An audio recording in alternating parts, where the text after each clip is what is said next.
Hello friends, good morning everyone. आपका हार्दिक स्वागत है हमारे इस चैनल पर। और आज हम अपनी इस क्लास में बात करने वाले हैं अपना 16 लेसन जो चल रहा है ज्योग्राफी का, जैविक और अजैविक संसाधन, उसी के बारे में। कल हमने बात की थी सामान्य परिचय और भारत में पशु संसाधन का इम्पोर्टेंस क्या है उनके बारे में।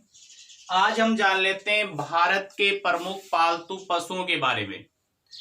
आपको पता है भारत में काफी सारी पशुधन को व्यवसाय के रूप में भी पाला जाता है, अपनी जरूरतें पूरी करने के लिए भी। तो उन्हीं में से कुछ खास जो पालतू पशु हैं उनके बारे में हमारे इस लेसन में दिया गया है। उनमें से प्रमुखतः जो हैं वो आपको यहाँ पर दिखाई दे रहे होंगे, जैसे गाय है, बैल है, इसके अलावा भैंस, बकरी, भेड़, ऊंट, जिनके बारे में वर्णन हमारी इस बुक में किया गया है, उसी के बारे में हम चर्चा करेंगे। इनसे संबंधित पहले बात यही है कि बड़ा क्वेश्चन आने की संभावना न के बराबर है। आपको सिर्फ हो सकता है 1 नंबर का क्वेश्चन इसी में से पूछा जाए, स्थान पूछ लिया जाए, कोई नस्ल पूछ लिया जाए, परसेंटेज पूछ लिया जाए, बाकी ज्यादा कुछ इसके बारे में आने वाला है नहीं। या फिर इनका महत्व हमने पहले पढ़ लिया है सभी का एक साथ, या अलग से जैसे किसी का पूछ लिया जाए उनके उत्पाद के बारे में 1-2, तो 1 नंबर का क्वेश्चन ही बनता है। बड़ा क्वेश्चन बनने वाला इसमें से है नहीं। और पूछ भी लिया जाए कोई 2 नंबर का क्वेश्चन तो आप बिल्कुल इन पशुओं के बारे में परिचित है, आसानी से लिख सकते हैं। हमारे लिए, हमारे दैनिक जीवन में इनका क्या उपयोग है उसके बारे में आप अच्छे से जानते हो। तो सबसे पहले हम टॉपिक ले लेते हैं, अपने लेसन में दे रखा है गाय और बैल। देखो, हमारे हिंदू समाज में गाय का इंपॉर्टेंस काफी उच्च दर्जे का है, जिसे किसकी माँ की उपाधि दी गई है, माता के तुल्य उसे पूज्य माना गया है गाय को। तो गाय का हमारे हिंदू धर्म दर्शन में काफी इंपॉर्टेंस है। वैसे भी ऐसा आपसे नहीं पूछा जाएगा। बात करें भारत के सापेक्ष में, भारत की गाय का जो दूध है वो A2 वर्ग का है। कौन सा? जो काफी पौष्टिक दूध माना जाता है। कौन से वर्ग का? A2 श्रेणी का दूध है भारतीय गाय का, जो उत्तम गुणवत्ता वाला दुग्ध है। कौन सी? हमारी गाय जो भारत की है उसका कौन सी श्रेणी का? A2 का। इसके अलावा और चीज देखें तो भारत विश्व के संदर्भ में गाय बैल में कौन सा स्थान रखता है? दूसरा स्थान रखता है। हम देखते हैं कि इतना इंपॉर्टेंस होते हुए भी भारत में गाय बैल की दृष्टि से विश्व में कौन सा स्थान है? सेकंड। तो आपको पता होगा प्रथम स्थान कौन से देश का? ब्राजील। विश्व में सर्वाधिक गाय बैल किस देश में पाए जाते हैं? ब्राजील में। ये भी याद रखें, प्रथम स्थान विश्व में ब्राजील का है। हालांकि भारत का विश्व में कौन सा स्थान है? दूसरा स्थान है। अगर परसेंटेज पूछ लिया जाए, भारत में विश्व की कितनी प्रतिशत? 12.7% गाय बैल पाए जाते हैं। कितने प्रतिशत? 12.7% गाय बैल भारत में। इसी 12.7% के साथ विश्व में भारत का स्थान दूसरा है। एक चीज और याद रखें, हालांकि 1-2 भैंस की नस्ल ही दे रखी है, बाकी दे नहीं रखी है, लेकिन आप 1-1, 2-2 नस्लें सभी की याद कर लें, पूछ भी ले, रिलेटेड टॉपिक हमें दे रखा है। तो गायों की नस्लें बात करें तो राठी नस्ल काफी इंपॉर्टेंट होती है, जिसे कामधेनु भी कहा जाता है। राजस्थान की प्रमुख नस्ल है। तो राठी हो जाएगी, कांकरेज हो जाएगी, थार पारकर जैसी नस्लें हमारे यहाँ पर पाई जाती हैं भारत में। और भी काफी सारी नस्लें हैं। तो आप 1-2, कम से कम 2-2 नस्लें सभी की याद रखें, जो भी आपको अच्छी लगे। यहाँ पे हमने लिख रखी है, राठी है, कांकरेज है, थार पारकर। ये किसकी नस्ल है? गायों की। किसकी नस्ल है? गाय और बैल की नस्ल है। ये भी आप, नागौरी बैल आपने सुना होगा, मेवाती गाय जो होती है वो भी आपने सुनी होगी। तो इसके अलावा बहुत सारी नस्लें हैं, तो ये भी आप याद रखें। गाय बैल के बारे में हमने देखा कि इनका भारत का स्थान दूसरा। परसेंटेज कितना? 12.7। नस्लें देखी, राठी और कांकरेज। इसके अलावा दूसरा हम टॉपिक पर चले तो दूसरी अपनी नस्ल दे रखी है भैंस। कौन सी? भैंस। भैंस के बारे में हम बात करें, काफी ज्यादा मात्रा में दूध देने वाला पशु। भारत में गाय है उसका प्रति गाय उत्पादन क्षमता काफी कम है, लेकिन भैंस को विशेषकर किस लिए पाला जाता है, क्योंकि उनकी दुग्ध उत्पादक क्षमता काफी ज्यादा है। प्रति भैंस जो दुग्ध है वो काफी मात्रा में हमें प्राप्त होता है, इसलिए ज्यादातर भैंस का महत्व है। किसके लिए? दुग्ध के लिए भैंस पाली जाती है भारत में, और इसीलिए भारत में भैंस की दृष्टि से अगर देखें तो विश्व में प्रथम स्थान है। भैंसों की संख्या के आधार पर अगर देखा जाए तो भारत का विश्व में कौन सा स्थान है? प्रथम स्थान है। कुल विश्व की कितनी प्रतिशत? 56.7। गाय बैल थे 12.7, भैंस कितनी है? 56.7% भैंस कहां पर है? हमारे घर में नहीं, कहां पर? हमारे देश में, भारत में। कितनी प्रतिशत? 56.7% अगर विश्व स्तर की बात करें तो। इसके अलावा हमें पूछ लिया जाए भैंस की अगर कोई नस्ल, तो दे रखी है 5-4 तो हमारी बुक में, जैसे जाफराबादी है, मुरा है, सुरती है, मेहसाणा है, ये हमारे बुक में है। तो इनकी नस्ल आपको मुख्य इंपॉर्टेंट अगर आती है तो यही है हमारे लिए। भैंस की कोई 2 नस्लों के नाम बताइए, कोई 4 नस्ल बताइए, तो ये काफी इंपॉर्टेंट है नस्लों में, बाकी को छोड़ दिया जाए। जाफराबादी, सुरती, मुरा। मुरा नस्ल सर्वश्रेष्ठ मानी जाती है भैंस की। कौन सी? जो मुरा नस्ल की भैंस है वो श्रेष्ठ किस्म की भैंस मानी जाती है। तो ये भी आप याद रखिए, ये नस्लें प्रमुख याद रखनी है आपको, भैंस की प्रमुख नस्लें। तो भैंसों की संख्या की दृष्टि से भारत का प्रथम स्थान, टोटल विश्व की 56.7%। नस्ल आप याद रखोगे जाफराबादी, सुरती, मुरा। ठीक है। इसके बाद आप ये जो टॉपिक देख रहे हो अपना, कौन सा तीसरा पशुधन कौन सा है? बकरियां। चराई है किसी ने? चराते हुए देखा होगा। और बकरियां या बकरियों की दृष्टि से भारत का विश्व में कौन सा स्थान है? प्रथम। कौन सा स्थान है? प्रथम स्थान है बकरियों में भी। हमारे आसपास राजस्थान जैसे क्षेत्रों में, हमने कल भी पढ़ा था, क्षेत्र पढ़े थे, तो यहाँ पर काफी सारे क्षेत्रों में बकरियां पालन किया जाता है, बकरियां रखी जाती है, लोग इनको, और खास करके इनसे जो प्राप्त होता है जो मीट वगैरह के लिए खास करके। इसके अलावा गरीब की गाय भी कहा जाता है। किसे? बकरी को। किसकी गाय?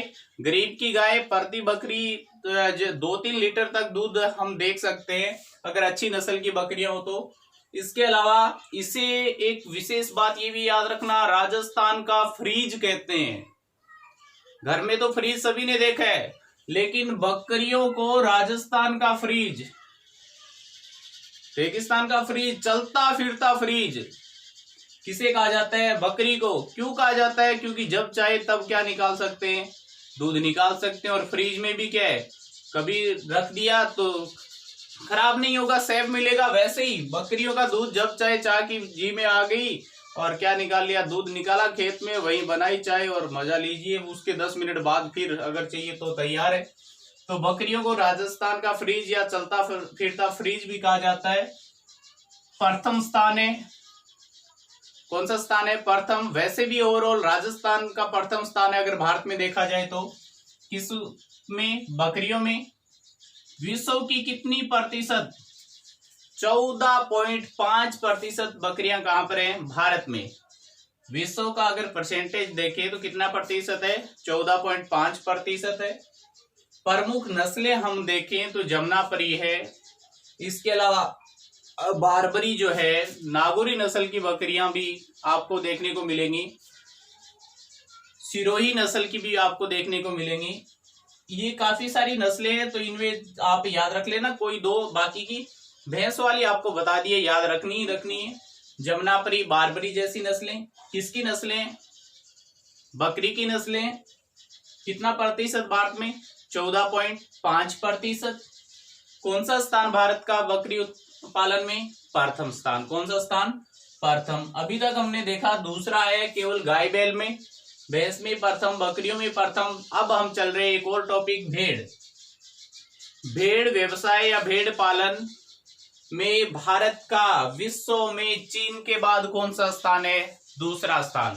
प्रथम स्थान किसका है? चीन का। भेड़ में अगर देखें तो चीन का प्रथम स्थान है, जबकि गाय बैल में किसका स्थान था प्रथम? ब्राजील का। किसका? ब्राजील का, ये भी याद रखें। तो भारत का भेड़ पालन में दूसरा स्थान है। भारत की भेड़ की जो ऊन है वो निम्न कोटि की होती है, इसलिए इसको क्या कहा जाता है? गलीचा ऊन भी कहा जाता है। क्या कहा जाता है? गलीचा ऊन कहा जाता है। भारत की भेड़ों से जो ऊन प्राप्त होती है। भारत में विश्व की कितनी? 5.9%। विश्व का अगर प्रतिशत देखा जाए तो भारत में विश्व की कितने प्रतिशत भेड़ है? 5.9। इनकी भी नस्ल देखें, नाली है, मालपुरी, मारवाड़ी। ये मालपुरा, मारवाड़ी, नाली, ये किसकी नस्लें हैं? भेड़ की प्रमुख नस्लों के नाम हो जाएंगे। कोई दो आप याद रख लेना। इसके अलावा आगे का हम फैक्ट देखेंगे, ऊंट। बड़े बड़े ऊंट ही हैं तो ये ऊंट, और इसे रेगिस्तान का जहाज आप जानते हो अच्छे से कहते हैं। इसके अलावा हमारे यहाँ पर जो ऊंट पाए जाते हैं, खास करके एक कुबड़ वाले ऊंट मिलते हैं, जबकि भारत के लद्दाख क्षेत्र में 2 कुबड़ वाले आपको ऊंट देखने को मिलेंगे। इसके अलावा मध्य एशिया व अरब कंट्रीज है, वहां पर भी काफी सारे 2 कुबड़ वाले ऊंट आपको देखने को मिलेंगे, लेकिन हमारे यहाँ पर ऐसा नहीं है। भारत में सर्वाधिक ऊंट भी राजस्थान में मिलते हैं। भारत में सर्वाधिक ऊंट कहाँ मिलेंगे? राजस्थान में, क्योंकि रेगिस्तान इलाका है और वहां पर ज्यादातर परिवहन के रूप में किसका उपयोग किया जाता है? ऊंट का उपयोग किया जाता है। और इसके अलावा अगर देखें तो भारत में केवल 2.4% ही ऊंट है। भारत में केवल 2.4% ऊंट ही पाए जाते हैं। अरब कंट्री जो है, सऊदीया वगैरह, यूएई, यमन, ओमान, उन क्षेत्रों में सर्वाधिक ऊंट विश्व के पाए जाते हैं, अरब कंट्रीज में। लेकिन भारत में केवल कितना प्रतिशत है? 2.4%। भारत में प्रथम पूछ लिया जाए तो अपना राजस्थान हो जाएगा। इसके अलावा ऊंट की प्रमुख नस्लों की बात करें, जैसे बीकानेरी ऊंट बोझा ढोने में काफी सक्षम माना जाता है। सवारी के लिए जैसलमेरी ऊंट हो गया, कच्छी या मेवाड़ी ऊंट भी, ये भी क्या है? ऊंट की प्रमुख नस्लें हैं। और आपको पता होगा तो ऊंट अनुसंधान केंद्र जो बीकानेर में स्थित है, राष्ट्रीय ऊंट अनुसंधान केंद्र कहां पर है? बीकानेर में, ये भी याद रखना। तो यहां तक हमारे प्रमुख पशु अगर देखें तो गाय बैल। भारत का कौन सा स्थान है? आपको याद आ रहा होगा कौन सा? सेकंड। प्रथम किसका था? ब्राजील। कौन सा? ब्राजील। भैंस में भारत प्रथम है, वैसे भी खाने पीने में प्रथम ही है। यहाँ जो होता है वो यहीं के लोग खा जाते हैं, भैंस जैसे ही है सभी। बकरियां प्रथम, और बकरी की खाद काफी इंपॉर्टेंट होती, बहुत अच्छी खाद होती है कृषि के लिए। मींगनी जानो नहीं? मींगनी बहुत उपजाऊ होती है, अगर खेत में डाल के बाजरा बोए तो 10 कुंटल बीघा होए। तो प्रथम स्थान है बकरियों में। भेड़ में दूसरा है। कौन सा है? दूसरा। ऊंट उत्पादन में देखें तो अरब कंट्रीज काफी प्रमुख है। भारत में केवल 2.4% ही है। परसेंटेज याद रखोगे तो आप इस दो को अलग रख लीजिए। देखो, गाय बैल 12.7, भैंस 56.7, बकरियां 14.5, भेड़ 5.9, ऊंट 2.4। नस्लें आप याद कर ही लोगे। इसके अलावा हमने पशुधन देखा। इसमें अब बात ये आ जाती है कि भारत में आखिर पशुओं की संख्या काफी है। देख रहे हैं, प्रथम, दूसरा, फिर भी इनसे प्राप्त जो उत्पाद हैं वो भारत में न के बराबर है, बहुत ही कम है। जो पौष्टिक तत्व जो प्राप्त होते हैं उनसे जो उत्पादन होना चाहिए वो काफी कम है। ऐसा क्यों है कि भारत में इतना सारा पशुधन होने के बाद भी उनसे प्राप्त उत्पादों की काफी कमी है? चाहे वो मांस ले लीजिए, चाहे दूध ले लीजिए, अच्छी किस्म का भी नहीं है।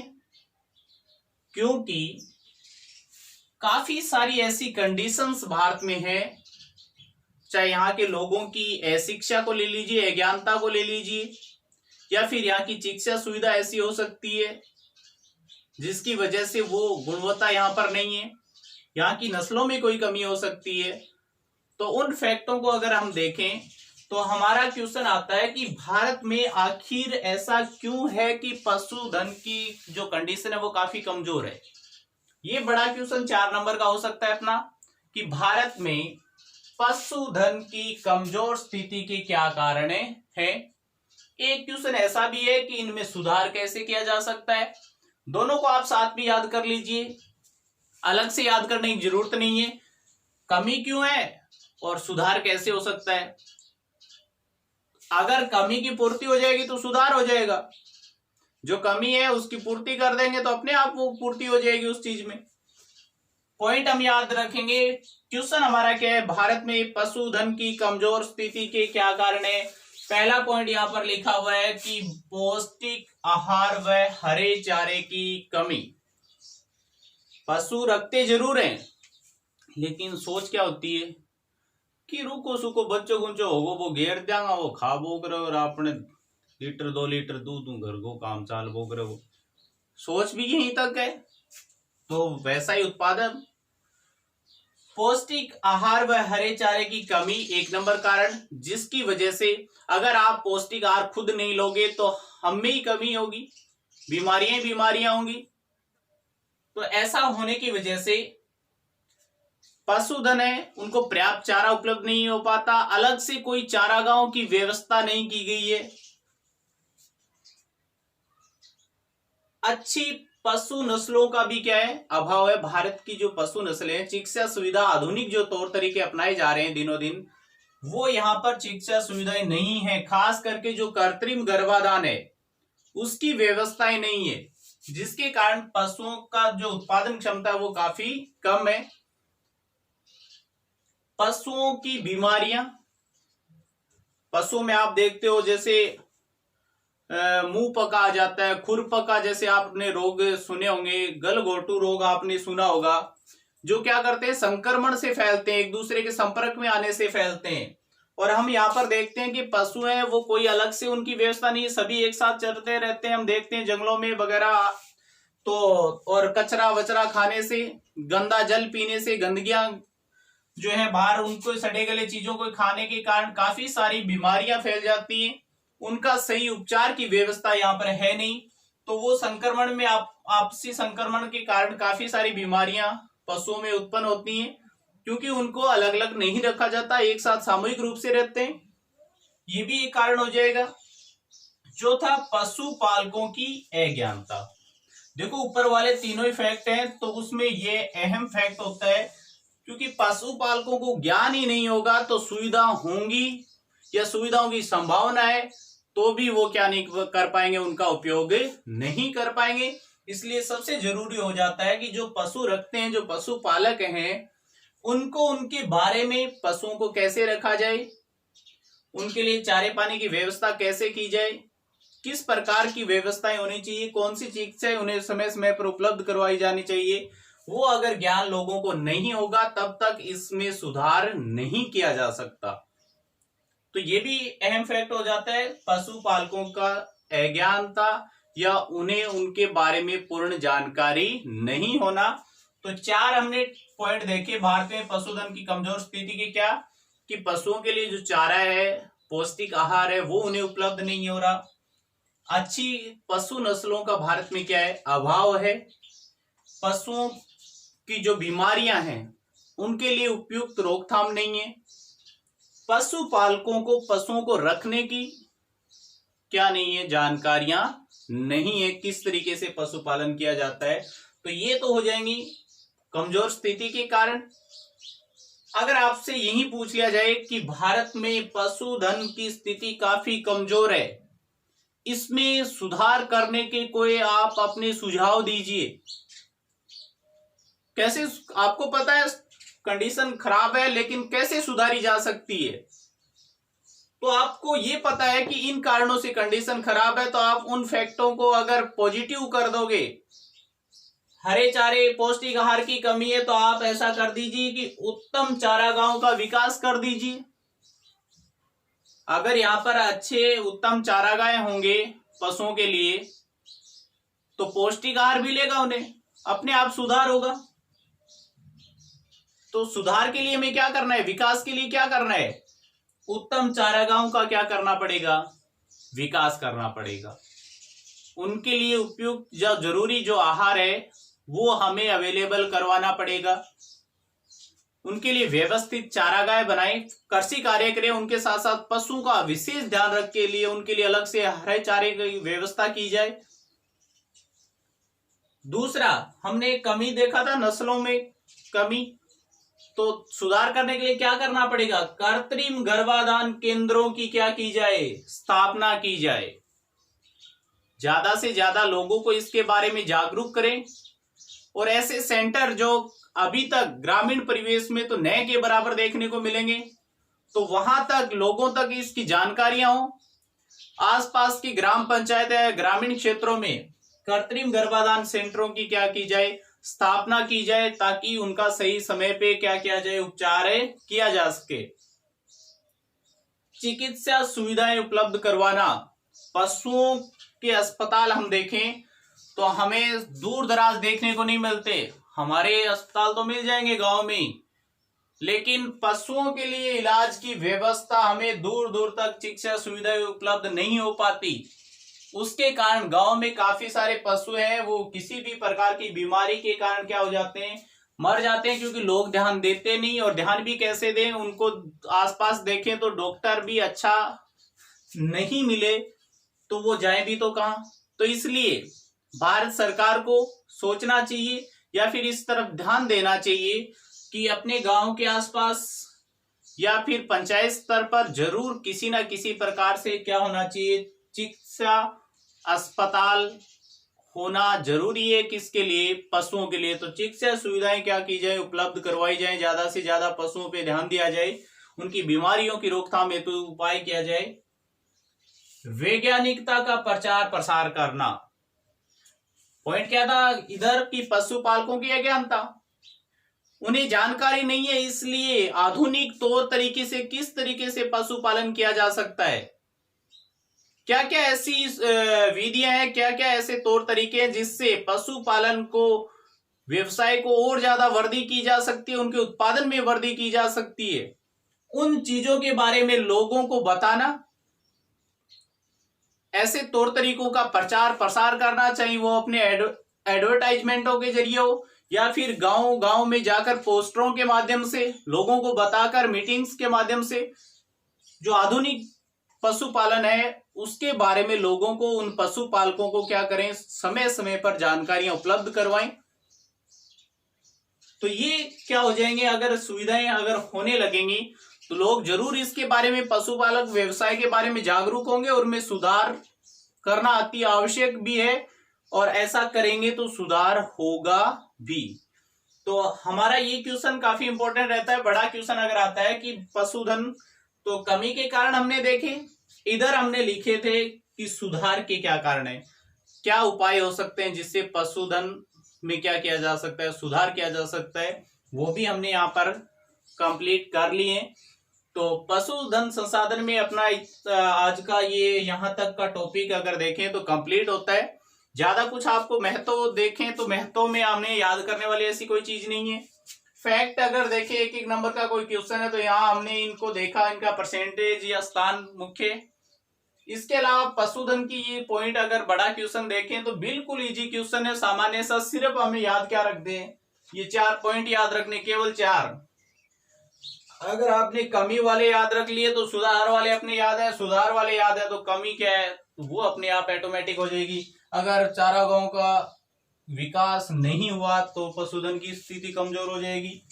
गर्भाधान केंद्र नहीं है तो वही कंडीशन, कमी आ जाएगी। चिकित्सा सुविधा उपलब्ध नहीं होना ये भी कारण हो जाएगा, तो क्या हो जाएगा, इधर चेंज हो जाएगा। किसी को किसी भी तरफ से आप ले सकते हो, तो इनको याद करना आपके लिए बिल्कुल इजी है।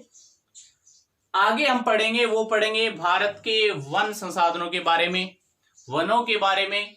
और वनों के बारे में अगर हम देखें, भारत में सर्वप्रथम स्वतंत्रता के बाद की बात करें तो प्रथम वन नीति स्वतंत्रता के बाद बनाई गई थी सन 1952 में। कब? 1952 में स्वतंत्र भारत की प्रथम वन नीति बनाई गई थी, जिसके अंतर्गत एक टारगेट रखा गया था, क्या, कि भारत के कितने प्रतिशत, 33% भूभाग पर क्या होने चाहिए, वन होने अति अनिवार्य हैं। अगर हमें इस प्रकृति को बनाए रखना है, इस सिस्टम को बनाए रखना है और इसमें अगर सुधार करना है, तो उसके लिए ज्यादा से ज्यादा क्या लगाने चाहिए, वन लगाने चाहिए, पेड़ लगाने चाहिए, वृक्ष लगाने चाहिए। तो इस महत्व को देखते हुए भारत ने एक जो नियमावली बनाई थी कि 33% भाग पे वन होना काफी जरूरी है हमारे पर्यावरण संरक्षण हेतु। उसके अलावा सन 1987 में जो भारतीय वन अनुसंधान केंद्र है, कहां पर, देहरादून में, भारतीय वन अनुसंधान केंद्र देहरादून है, उसने सन 1987 में भारत की प्रथम वन रिपोर्ट जारी की। 1987 में भारत की विधिवत एक प्रथम वन रिपोर्ट आई, जिसमें भारत का पूरा सर्वेक्षण किया गया कि भारत के ऐसे कौन कौन से क्षेत्र है जहां पर वनों की कंडीशन क्या है, किस तरीके के वन है, उन सभी की एक सूची बनाई गई। तो 1987 में भारत की प्रथम वन रिपोर्ट आती है। उसके बाद ये निर्णय लिया गया कि प्रति 2 वर्ष बाद, कितनी, प्रति 2 वर्ष बाद क्या की जाएगा, वन सर्वेक्षण की रिपोर्ट जारी की जाएगी। भारतीय जो वन सर्वेक्षण विभाग है, जो उसके जो द्वारा प्रति 2 वर्ष बाद एक रिपोर्ट आएगी, जिसमें भारत के वनों की रिपोर्ट होगी। अब वर्तमान में जो 2019 में जो वन रिपोर्ट आई है, वो भारत की कौन सी वन रिपोर्ट है, 16वीं। कौन सी, 16वीं वन रिपोर्ट जारी हुई थी 2019 की, भारत की वन रिपोर्ट 16, जिसके अनुसार भारत के 24.56% भाग पे क्या है, वन है। वन रिपोर्ट 2019 के अनुसार। इस वन रिपोर्ट की खास बात ये है कि सैटेलाइट सिस्टम के द्वारा क्या किया गया है, उपग्रह के माध्यम से, दूर संवेदी जो उपग्रह होते हैं उनके माध्यम से वनों का क्या किया गया, सर्वेक्षण किया गया, जिसमें जो उपग्रह काम में लिया गया था उसका नाम क्या है, रिसोर्स, कौन सा उपग्रह, रिसोर्स सेट 2 के माध्यम से क्या किया गया, वन सर्वेक्षण किया गया है। रिपोर्ट 2019 जो भारत की 16वीं वन रिपोर्ट है, उसका सर्वेक्षण उपग्रह रिसोर्स सेट 2 के माध्यम से किया गया। कब, 2019। कौन सी वन रिपोर्ट, 16वीं। 1952 में प्रथम वन नीति, जिसके अनुसार वन होने चाहिए 33% भाग पे। भारतीय वन सर्वेक्षण विभाग प्रति 2 वर्ष बाद क्या करता है, अपनी वन रिपोर्ट जारी करता है। प्रारंभिक वन रिपोर्ट जो जारी की गई थी वो कब की गई थी, 1987 में। और इसके अलावा आगे की जो बातें हैं, ये बेसिक चीजें हमने देखी। वनों का महत्व, वनों की कमी के कारण उनमें सुधार के उपाय, हमारे दैनिक जीवन में किस तरीके से क्या क्या इनका इंपॉर्टेंस रहता है। इसके अलावा वनों के जो प्रकार हैं उनके बारे में चर्चा करेंगे हम अपनी नेक्स्ट क्लास में। तो सभी यहां तक का अपना कंप्लीट, सभी स्टूडेंट्स को मेरी ओर से बहुत बहुत धन्यवाद। All the best, thank you everyone, thank you.